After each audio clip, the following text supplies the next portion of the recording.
You're based in Amman now. What is the current feeling like there? So Jordan has always been a very interesting place to work in that I have found really enjoy being there. And again, although we see huge refugee numbers for all of the countries, each country is quite different. So Lebanon has its own history, Jordan has its own makeup, Turkey, again, different to the other two. So working in Jordan, the thing that is very different at the moment is there's now a moment of opportunity that we see in terms of letting refugees have access to livelihoods, being allowed to work. Now, what has happened to date is that in Lebanon and Jordan, refugees who have coming in haven't had that legal right to take up livelihoods, to have access to the formal labour market, because obviously it's a huge strain on existing infrastructure, and if the jobs are not there for people, what are you going to do with refugees?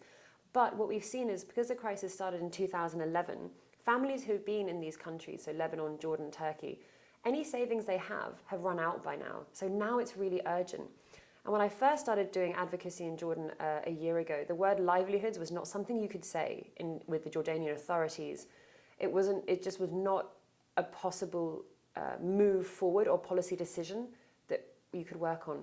So we had to do a lot of advocacy on that. I have to say, actually, the US government in particular, the ambassador in Jordan, did a huge amount of behind-the-scenes advocacy to have those conversations and to help put research forward on why opening up the formal labour market to refugees could be beneficial for Jordan and how it would save the slide into vulnerability that refugees are facing. So right now in Jordan, I would say that the government is very much forward-looking in terms of what they want to do. There was a donor conference in London earlier this year, the London Syria conference, and the governments of Lebanon, Jordan and Turkey made compacts that agreed their commitments to refugees in their countries, particularly in terms of this access to livelihoods, and donors supported them and agreed to pledge their support. Those were landmark plans. It's very exciting to see that these governments are able, with the right support, to make lives much better for refugees. So we're thrilled that has happened. And what about commitments that have been made that perhaps haven't come through yet? What kind of pressure is on governments and on donors to actually deliver on these promises? Yeah. And how does your advocacy fit in there?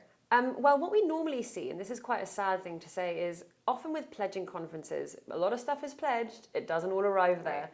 So when someone makes pledge, we want to congratulate people for saying, okay, this is your first step, but actually making sure that that money turns into real financial commitments where we were promised they would go is so important.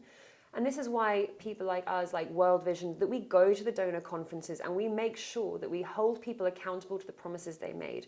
So the first stage is to get people to promise the right amount, and then we're able to put pressure on them to say, but you already said you would do this. So we're just holding you accountable to the things you promised that you would do.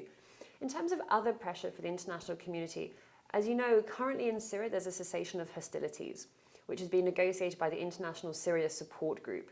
So people like the US are there, Iran, Moscow, the Syrian government, Canada, the UK, other kind of key international players who are concerned about the future of Syria.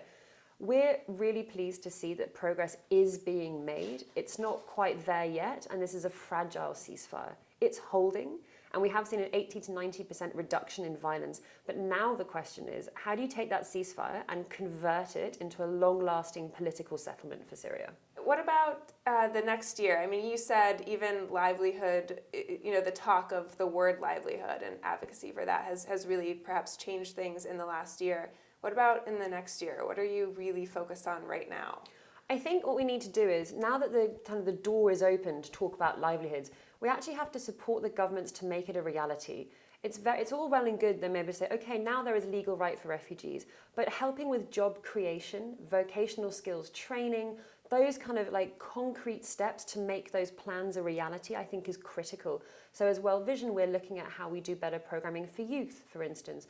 Like I said, vocational skills training, and looking at maybe partnering with the private sector in areas like waste or renewable energy or water to actually help boost job creation.